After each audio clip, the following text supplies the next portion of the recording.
Feeling let down, I crumpled the paper slip and threw it onto my well-worn dinner plate. I couldn't understand why I thought things would turn out differently as I glanced around the table, watching my family's joy and surprise while they cracked open their fortune cookies. 30 years spent waiting for the prophecy to come true. It's been 3 long decades since I dropped a quarter into that old mechanical fortune teller's dusty slot. I still remember vividly watching the clumsy animatronic spring to life at the back of the Boardwalk arcade. The robot inside the box, portrayed as a middle-aged woman clad in elegant purple silk, delivered the prophecy to me for the very first time. A man in red, eyes without sight. He presents his neck, the woman then strikes. At first, I was mesmerized by this enigmatic message. The words twisted and turned through my mind every single day, completely taking over my thoughts. That is, until they started showing up everywhere. Every book I picked up, every movie that seemed somewhat good, every TV show I watched eventually featured the prophecy. It usually wasn't the main storyline, but it always made an appearance. A man in red meeting his end at the hands of a woman after exposing his neck. Afterwards, the woman seemingly got whatever her heart desired. Whether it was love, wealth, or power, it all seemed to follow once the prophecy was fulfilled.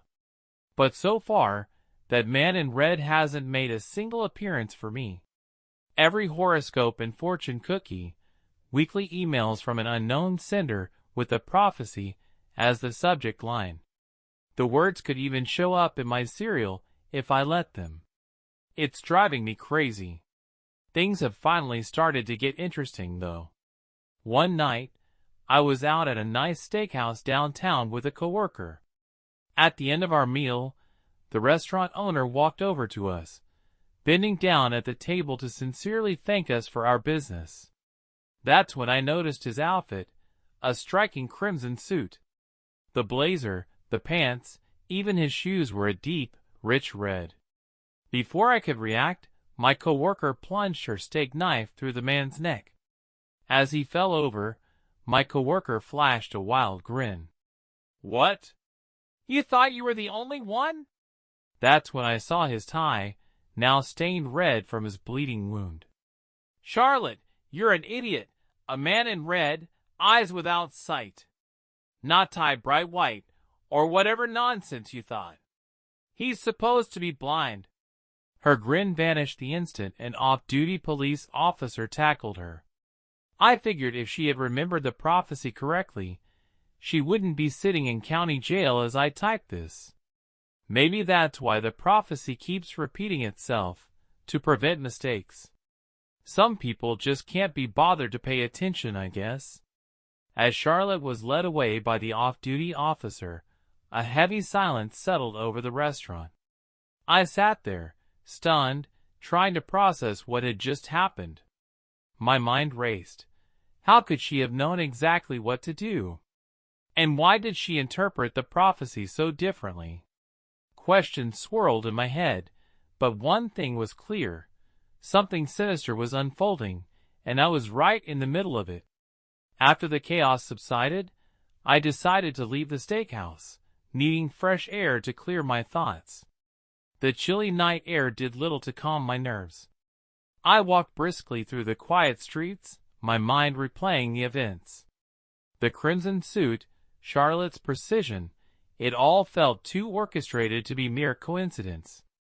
Determined to get to the bottom of this, I knew I had to dig deeper into the prophecy that had haunted me for decades. The next morning, I headed straight to the old Boardwalk arcade where it all began. The place hadn't changed much over the years, still filled with the nostalgic sounds of pinball machines and the scent of stale popcorn. I approached the dusty fortune teller machine, its glass panel smudged and the lights flickering sporadically. Taking a deep breath, I inserted another quarter into the slot, hoping for some answers. The animatronic woman sprang to life, her movements jerky but familiar. She looked up at me with the same enigmatic expression as before, and repeated the prophecy in her mechanical voice.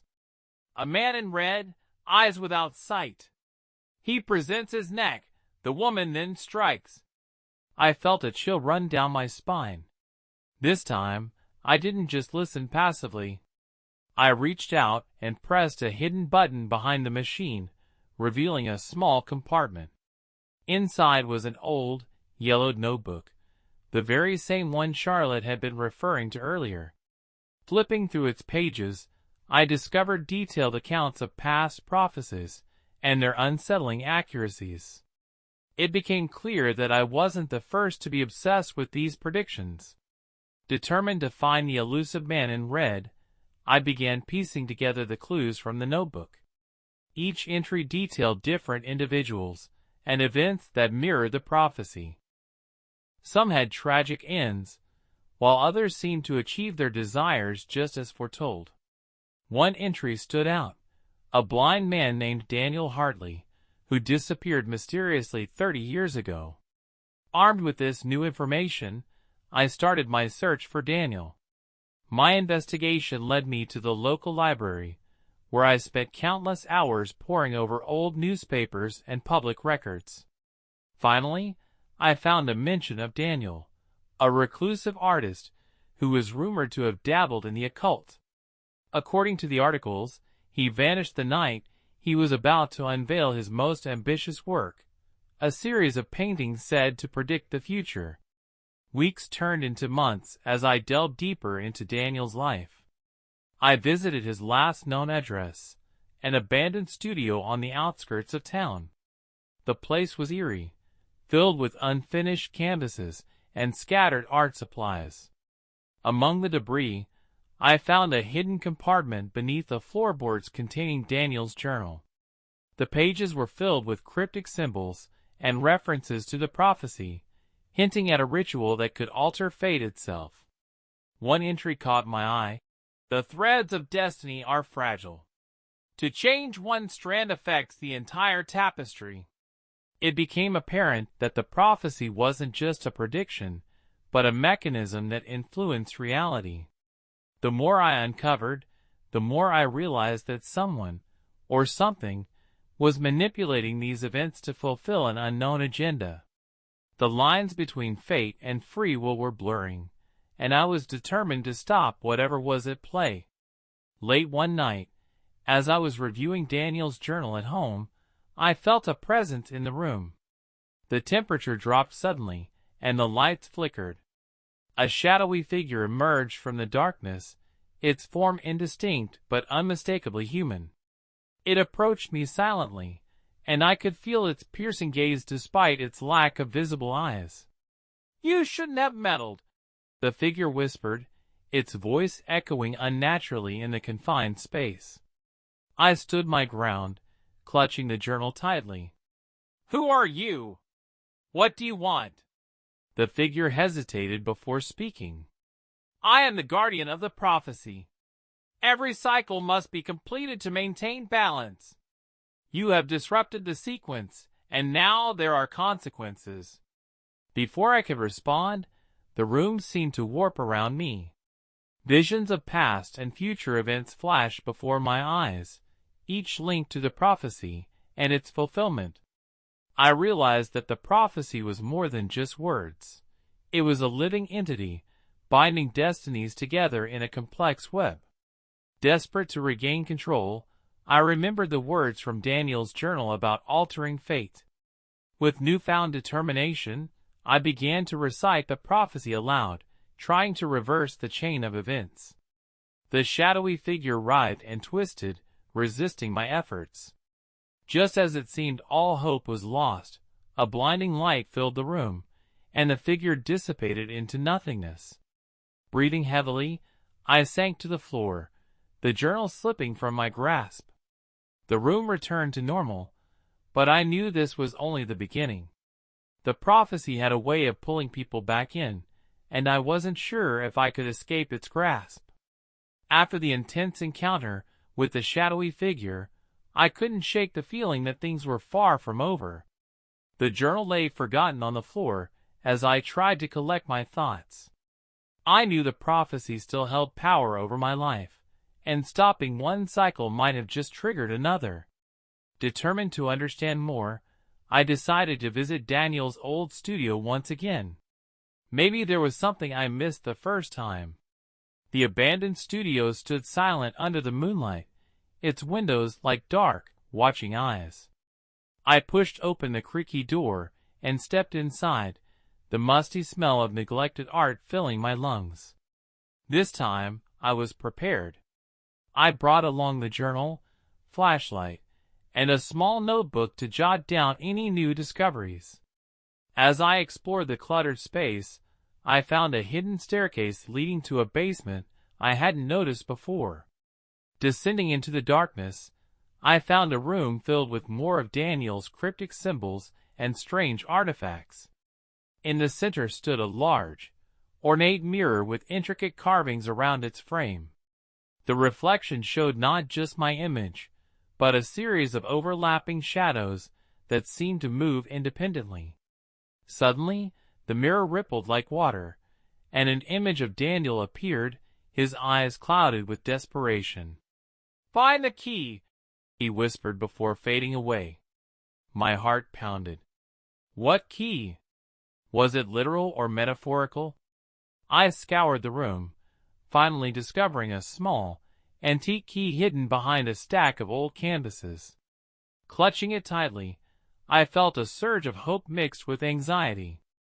This key had to unlock something crucial to stopping the prophecy once and for all. Armed with the mysterious key, I returned to the boardwalk arcade the next day. The fortune teller machine seemed unchanged, but something felt different, as if it were waiting for me. I approached it cautiously, wondering what the key might unlock. Taking a deep breath, I inserted the key into a tiny, almost invisible keyhole at the back of the machine. With a satisfying click, a hidden compartment opened, revealing a faded map and a small, sealed envelope. The map detailed locations around town that were significant to past prophecies, including the studio, the steakhouse, and several other eerie sites I hadn't yet visited. The envelope contained a letter from Daniel, explaining that the prophecy was part of an ancient cycle meant to balance forces beyond our understanding. He warned that disrupting this cycle could lead to chaos, but also hinted at a way to create a new path free from the prophecy's constraints. As I read his words, a sense of purpose settled over me. I realized that to break free, I needed to follow the map and visit each location, uncovering the truth behind the prophecy and how it intertwined with our reality. With renewed determination, I set out on this new quest, aware that every step brought me closer to either liberation or deeper into the prophecy's grip. My first stop on the map was the old library on Elm Street, a place I rarely visited but now seemed central to unraveling the mystery. The library was a grand, old building with towering shelves and a labyrinthine layout. I navigated to a secluded section where the map indicated a hidden room behind a bookshelf. Using the key, I unlocked a concealed door, revealing a study filled with ancient texts and esoteric symbols. In the center of the room stood a large desk cluttered with manuscripts and a single, open book that seemed to pulsate with energy. As I approached, the words on the pages began to rearrange themselves, forming a new message. To alter the prophecy, one must confront the origin. Seek the heart of the darkness where fate was forged. The message was cryptic, but it pointed me toward the source of the prophecy. I pondered its meaning, feeling a chill run down my spine. Suddenly, the room grew cold, and the lights flickered. A presence filled the space, making the hairs on my arms stand on end. I turned to see a figure emerging from the shadows. A woman dressed in flowing black robes, her eyes glowing with an otherworldly light. "You cannot change what is written," she intoned, her voice echoing around the room. "The prophecy binds us all." Summoning all my courage, I replied, I refuse to let it control my life any longer. There must be another way. She tilted her head, studying me intently. Perhaps there is, but it will require a sacrifice. Are you willing to pay the price for your freedom? Before I could respond, the room began to dissolve into darkness, and I found myself back in the studio, the mirror now shattered on the floor. The weight of her words pressed down on me, but I knew I couldn't turn back. The journey to break the prophecy was only beginning, and whatever lay ahead, I had to face it head-on. I woke up the next morning with a pounding headache, the remnants of last night's encounter lingering in my mind. The shattered mirror in the studio felt like a symbol of my fragmented reality. Determined to press on, I reviewed Daniel's journal and the map once more, searching for any missed clues. The map highlighted another location, the abandoned church on Hawthorne Avenue. It was said to be the heart of the town's oldest legends, a place where the veil between the living and the dead was thin. As dusk approached, I made my way to the church, the setting sun casting long shadows on the overgrown path leading to its entrance. The once grand building now stood in disrepair, ivy crawling up its stone walls, and broken stained glass windows reflecting the fading light. Pushing open the heavy wooden doors, I stepped inside, the air thick with dust and the faint scent of incense. The interior was dimly lit by the remnants of candlelight, the pews covered in cobwebs. In the center of the sanctuary stood an altar, its surface scarred and worn. On it lay a single, aged book bound in black leather. I approached cautiously, feeling an inexplicable pull towards it. As I opened the book, the pages revealed intricate diagrams and passages that seemed to describe rituals intertwined with the prophecy. My heart raced. Could this be the key to altering my fate? Delving deeper into the book's contents, I discovered references to an ancient ritual known as the Binding of Shadows. According to the text, this ritual could sever the ties of destiny imposed by the prophecy, but it required specific components and precise timing. The instructions were vague, leaving much to interpretation, but one thing was clear. I needed to gather the necessary items before the next full moon, which was only 2 weeks away. Determined to succeed, I began compiling a list of what was needed: a silver dagger, a vial of midnight oil, a piece of moonstone, and a personal item that symbolized my deepest fear. Each item was scattered across different locations marked on the map, each holding its own mystery and danger. My first stop was the old apothecary on Birch Street, a place rumored to stock rare and mystical ingredients. The shop was closed, its windows boarded up, but I noticed a small, ornate keyhole beneath the door.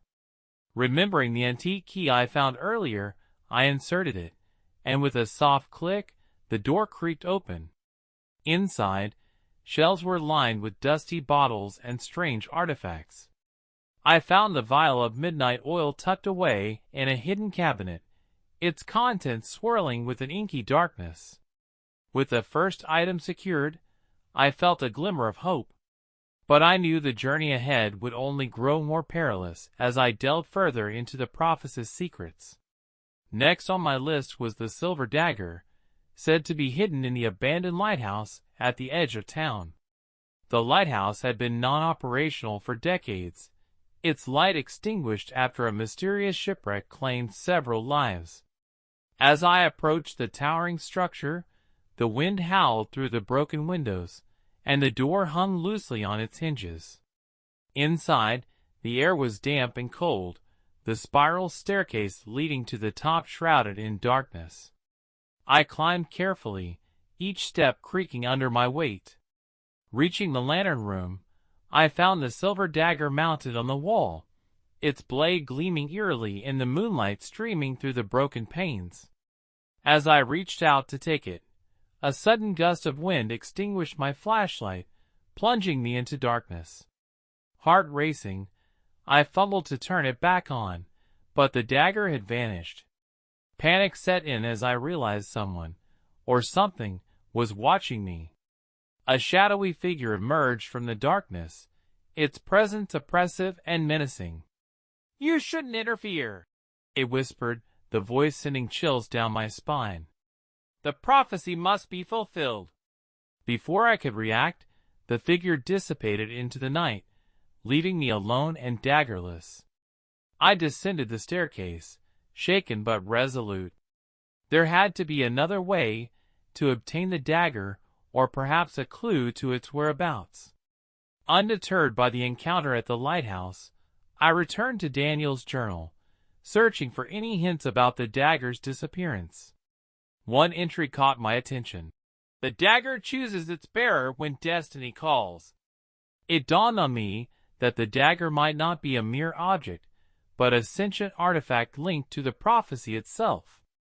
Realizing this, I decided to change my approach.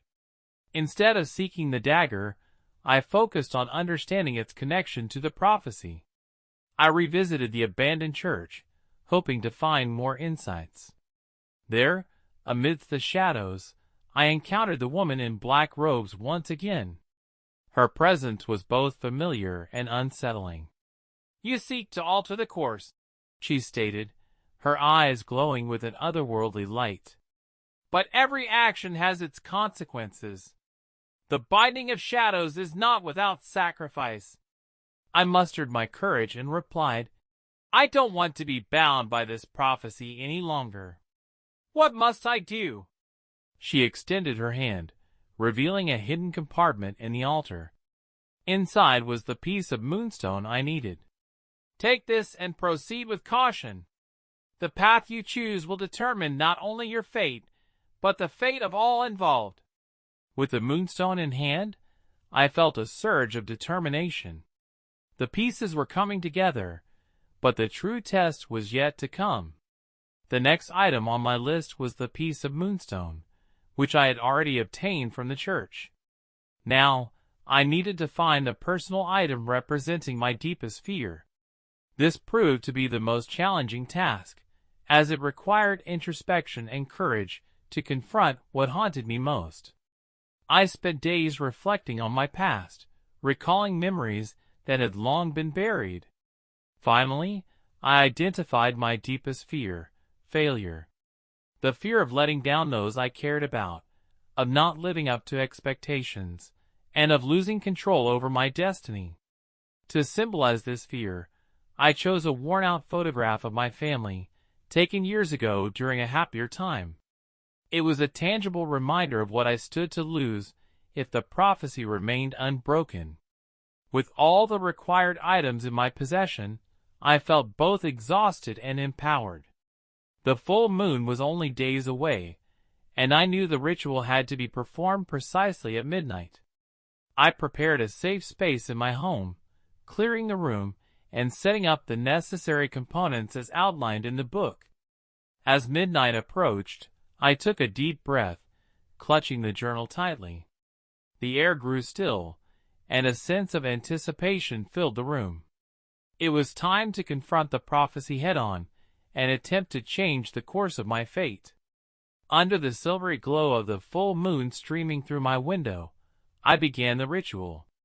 Following the intricate diagrams and instructions from the book, I arranged the items carefully: the silver dagger, the vial of midnight oil, the moonstone, and the photograph. Each element seemed to resonate with a hidden energy, pulsing with a life of its own. As I chanted the incantation written in the book, the room began to shimmer with an ethereal light. Shadows danced along the walls, and the temperature dropped sharply. A vortex of energy formed in the center of the room, pulling me into a swirling maelstrom of light and darkness. Suddenly, I found myself standing in an alternate reality, a distorted version of my town where the prophecy was already in motion. I saw Charlotte standing in the steakhouse, the crimson suit replaced by tattered clothing, her eyes devoid of sight as foretold. The atmosphere was thick with tension, and an overwhelming sense of dread filled the air. Realizing I was witnessing a possible future, I knew I had to act quickly to prevent the prophecy from unfolding as it had. I approached Charlotte, determined to change the outcome. "Charlotte," I called out, my voice echoing in the eerie silence. "You don't have to follow this path. We can change our destinies together." She turned to face me, her expression conflicted. "It's too late," she whispered, tears welling in her eyes. "The prophecy has already set us on this course." But I refused to give up. Drawing upon the power of the ritual, I extended my hand towards her, channeling all my will to alter the fabric of fate. The vortex intensified, and a blinding light enveloped us both. When the light faded, I found myself back in my living room, the ritual complete. The room was calm, and the oppressive weight of the prophecy seemed to lift. I glanced at the journal. It was now blank, the pages devoid of any previous entries. The map on the table had transformed into a simple drawing of a sun rising over the horizon, symbolizing a new beginning. Breathing a sigh of relief, I felt a newfound sense of freedom. I walked to the kitchen to check on my family, who were still gathered around the table, smiling as they enjoyed their breakfast. There were no fortune slips on their plates, only warm smiles and genuine conversations. It seemed the prophecy had been broken, and life was back to normal, or so I hoped. However, as I turned to leave the kitchen, a faint whisper echoed through the room, barely audible. "Balance must be maintained." Chills ran down my spine as I realized that while I had altered the prophecy, the ancient forces behind it were not so easily appeased. The prophecy had been a tool to maintain equilibrium, and disrupting it might have unforeseen consequences.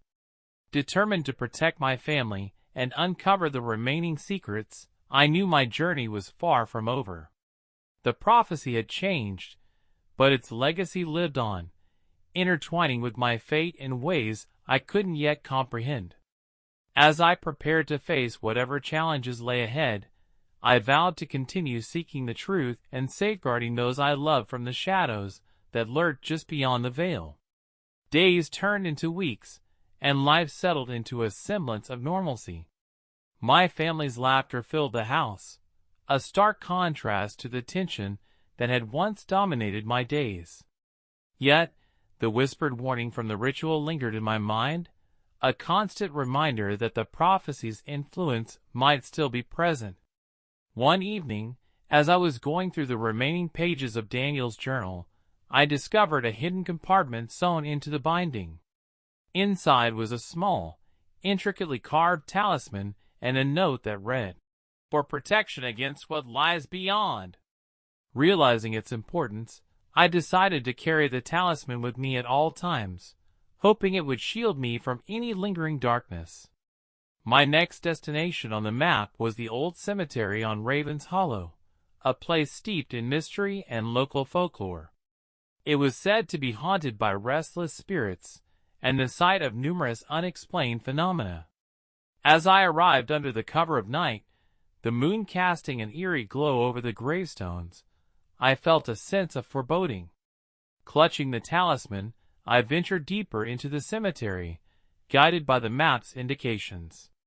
The air was thick with mist, and the silence was broken only by the distant hoot of an owl. In the center of the cemetery stood a mausoleum, its ornate doors slightly ajar. I pushed them open, revealing a chamber adorned with ancient symbols and lit by flickering candles. At the far end of the chamber was a stone pedestal holding an ornate box. As I approached, the talisman began to glow, indicating that this was the final piece needed to fully sever the prophecy's hold. With trembling hands, I opened the box, revealing a small, luminescent orb pulsating with energy. The moment I touched the orb, a surge of energy coursed through my body, and visions flooded my mind. I saw glimpses of the past prophecies, the lives intertwined by their predictions, and the forces that sought to maintain balance. It became clear that the prophecy was part of a larger, cosmic order, one that resisted alteration at every turn. A voice echoed in the chamber, resonating with authority and power. You have come far, but the journey is not yet complete. To fully break the prophecy, you must confront the source of its power. Determined to finish what I started, I asked, what must I do? The voice instructed me to perform a final ritual, one that would require all the items I had gathered: the silver dagger, the midnight oil, the moonstone, the photograph, and the orb. Each element represented a facet of the prophecy's control, and combining them would disrupt the ancient magic binding it. I arranged the items on the stone altar as directed, the orb at the center. As I began chanting the incantation from the journal, the chamber shook, and shadows twisted into malevolent forms, attempting to thwart my efforts. The talisman in my hand glowed brightly, shielding me from the onslaught. With unwavering focus, I continued the ritual, pouring all my willpower into breaking the prophecy's chains. The air crackled with energy, and a blinding light enveloped the chamber. The shadows dissipated, and a profound silence followed.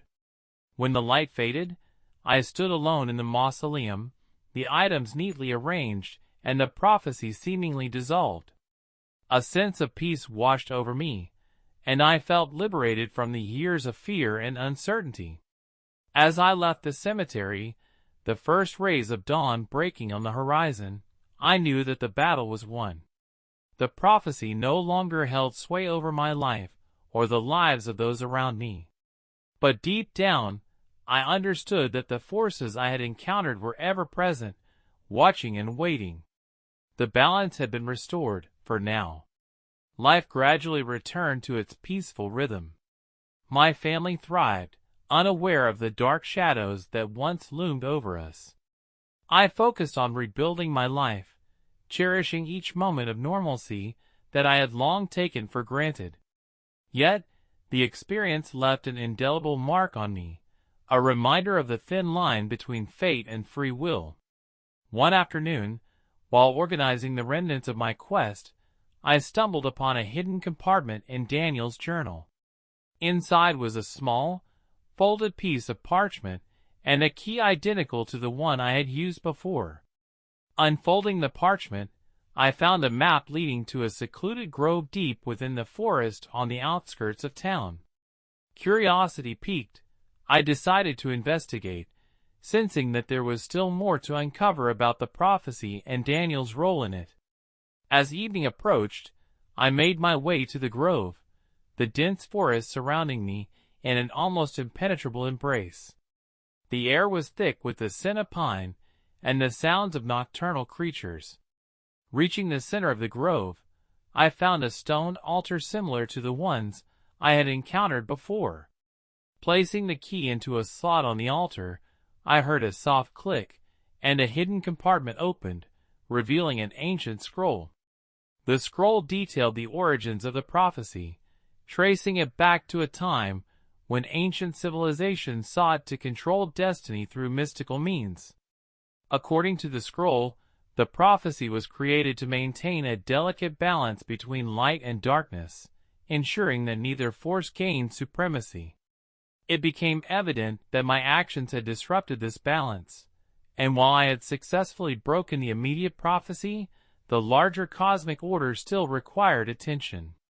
As I absorbed the information on the scroll, a presence made itself known in the grove. A figure emerged from the shadows, a guardian of the ancient order, clad in robes adorned with celestial symbols. Their eyes held the wisdom of ages, and their voice resonated with authority. You have made significant strides in altering the prophecy, the guardian acknowledged. However, balance must be maintained. Your actions have consequences that extend beyond your immediate reality. I replied, I understand, but what must I do to ensure that balance is preserved without the constraints of the prophecy? The guardian nodded thoughtfully.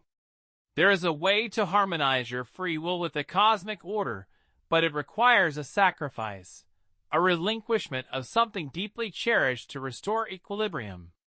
I hesitated, contemplating the gravity of such a request. What kind of sacrifice? The guardian gestured to the scroll. Knowledge comes at a price. To fully sever the prophecy's influence and integrate your destiny with the natural flow of life, you must let go of the journal and all records of this journey. Without them, the prophecy's legacy will fade, and the balance will be restored. Realizing the significance of this decision, I felt a profound sense of closure. I accept. It's time to move forward without being tethered to these ancient bindings. With a solemn nod, I placed the scroll back into the compartment and closed it. The guardian extended their hand, and a warm light enveloped me, filling me with a sense of peace and liberation. As the light faded, the grove seemed to transform, the oppressive energy lifting and replaced by a harmonious calm. I returned home, the weight of the prophecy lifted from my shoulders. Life continued with newfound freedom, each day a testament to the power of choice and the resilience of the human spirit. Though shadows from the past occasionally flickered at the edges of my consciousness, I knew I had the strength to face whatever came next, guided by the lessons learned from my harrowing journey.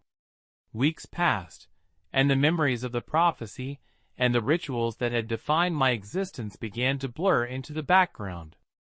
I immersed myself in daily life, cherishing the simple moments with my family and embracing the freedom I had fought so hard to attain.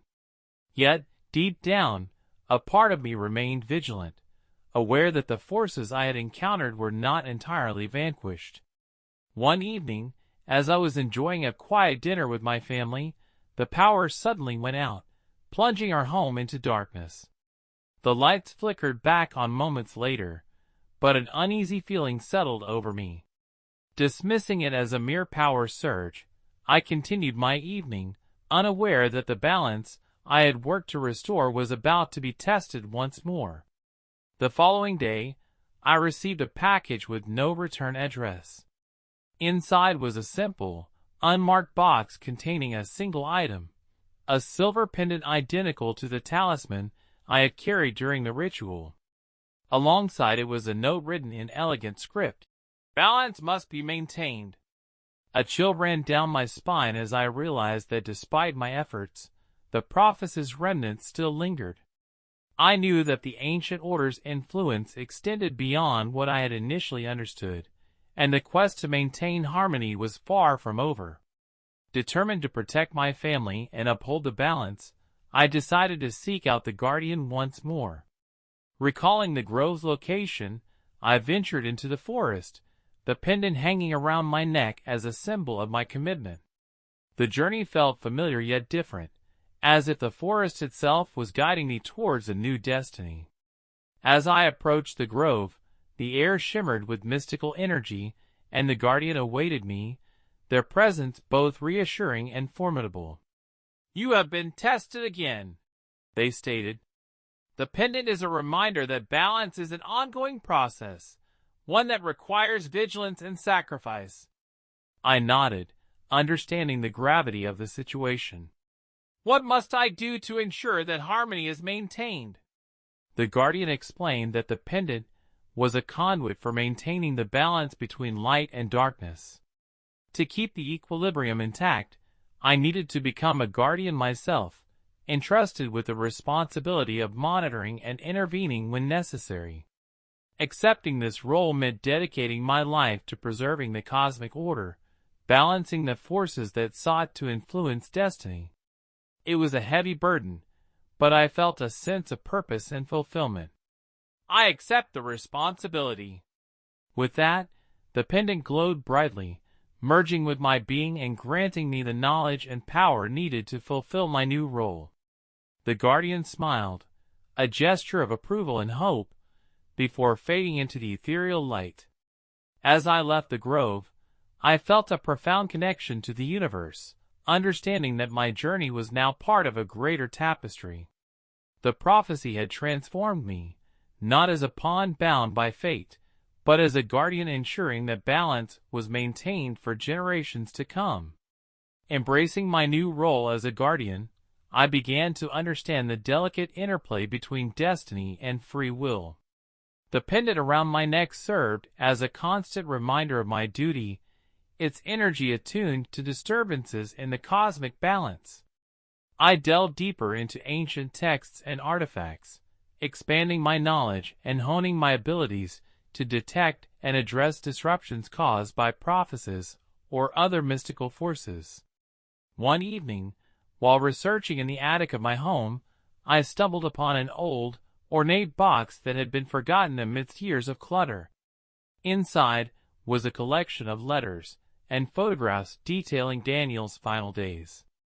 The letters revealed his deep understanding of the prophecy and his attempts to guide those who would eventually inherit the responsibility of breaking or maintaining it. One letter in particular caught my attention. It was addressed to me, despite being written years before I even knew his name.